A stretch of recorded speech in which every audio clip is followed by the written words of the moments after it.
Hi, my name is John Lee. I'm a sophomore in Calhoun College, and I'm studying MCDB, Molecular, Cellular, and Developmental Biology.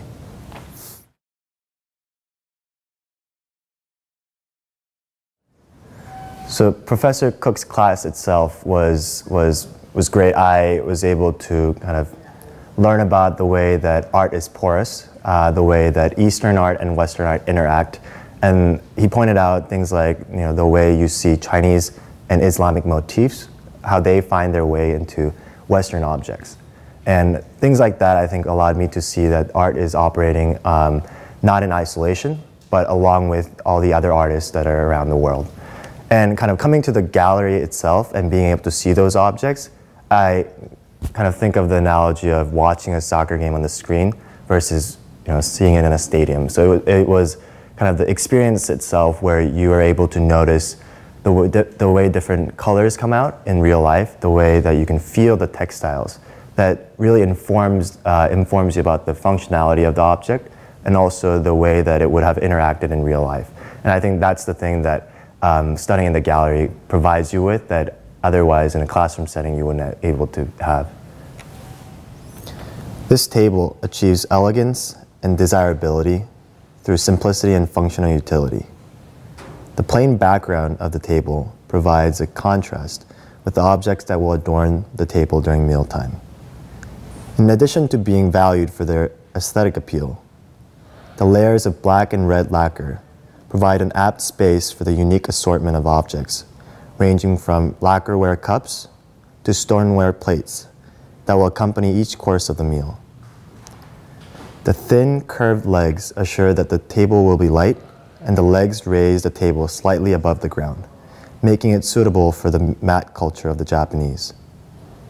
The small size of the object suggests that it was likely reserved for a single person. This table was likely the preferred method of eating during banquets or private gatherings, as the worn lacquer hints at frequent use.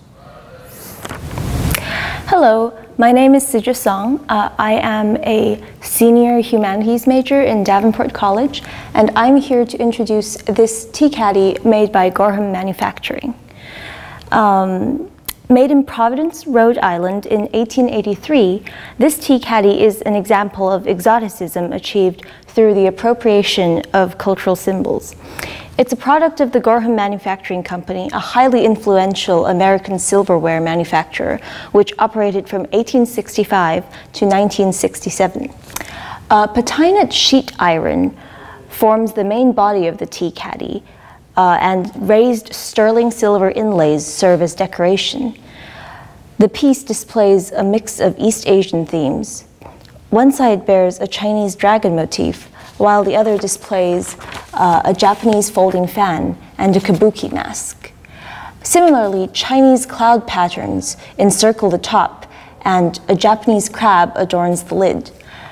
This haphazard mix of elements suggests that this tea caddy does not intend to be a true representation of the artwork of either culture.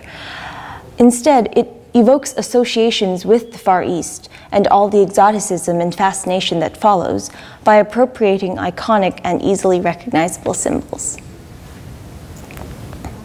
Hi, I'm Mark Hamilton. I'm in Pearson College, class of 2016, and I'm a math and physics major. And so today I'll be speaking about this chief's chair.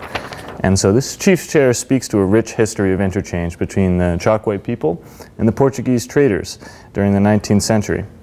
This chair's multiple piece frame, high back and high seat exemplify the borrowing of a European form by the Chokwe artists. As the Portuguese explored the region, they often gave chairs and other European goods to Chokwe chiefs to stimulate trade. Chokwe leaders frequently adapted these gifted chairs as thrones in their rituals. The chair's design, which stands in stark relief to that of the traditional low, solid wood stools found throughout the region, helps distinguish a new category of throne that affirm the power of the chief. The chair maintains Chokwe stylistic elements such as carved wooden heads on the stiles, which often represent the chief's ancestors and family.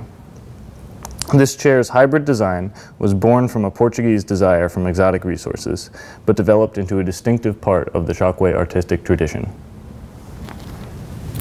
I'm Zoe Kitchell. I'm a senior in Morse College and an ecology and evolutionary biology major. Elisha Otis's invention of the elevator in the mid-19th century gave birth to the 20th century skyline, that universal thumbprint of metropolitan identity. This assemblage of serving pieces by designer Norman Bell Geddes reflects the onlooker's image in addition to the sophisticated ideal of the American city in the mid-30s. Despite widespread economic depression, there remained a fascination with progress and urbanity. Although structurally brass, the tray, shaker, and goblets gain a sleek, refined silver appearance from chromium plating. The clean geometric nature of the ensemble reveals Geddes's architectural background. As a whole, his arrangement resembles both the temperament and the aesthetic skyline of America's greatest cities, the shaker acting as the paramount skyscraper on the horizon. While considered a household serving device, the sleek, severe, and specialized nature of the ensemble suggests a further function as a symbol of improvement and modern class within American society.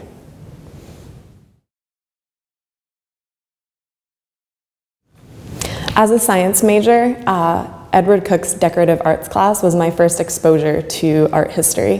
What I really liked about it was that we were talking not necessarily about paintings and sculptures, but rather everyday objects that I interact on a day-to-day basis with. So for example, it opened my eyes to the chairs and the sofas and also the clothing that we wear on an everyday basis, and made me think a little bit more about the context in which we wear them and the way in which they're made.